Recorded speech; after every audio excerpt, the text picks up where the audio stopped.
అందరికీ నమస్కారం. సప్త శనివార 5వ కథ. ఒక గ్రామంలో లక్ష్మమ్మ అనే భక్తురాలు ఉండేది. ఆమె ప్రతి శనివారం భక్తి శ్రద్ధలతో శ్రీ శనిదేవుడిని పూజించి సప్త శనివారం వ్రతాన్ని ఆచరించేది. 5వ శనివారం రోజున ఆమె నువ్వుల నూనెతో దీపం వెలిగించి నల్ల నువ్వులు సమర్పించి శని స్తోత్రాన్ని భక్తితో చదివింది. పూజ పూర్తయ్యాక పేదవారికి అన్నదానం చేసింది.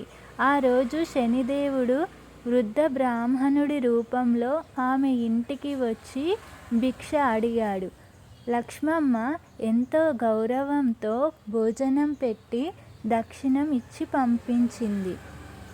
అప్పుడు ఆ వృద్ధుడు తన అసలు రూపమైన శనిదేవునిగా దర్శనమిచ్చి, నీ భక్తి, వినయం, దానగుణం నన్ను సంతోషపరిచాయి.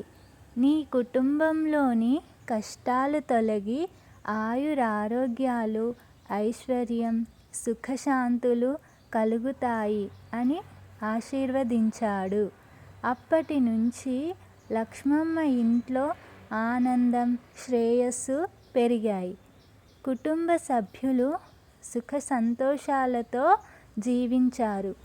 ఇందులో నీతి ఏంటంటే భక్తి, వినయం, దానం, సత్యనిష్టతో సప్త శనివారం వ్రతాన్ని ఆచరిస్తే శనిదేవుని అనుగ్రహం లభించి జీవితంలోని కష్టాలు తొలగుతాయని ఈ కథ తెలియజేస్తుంది.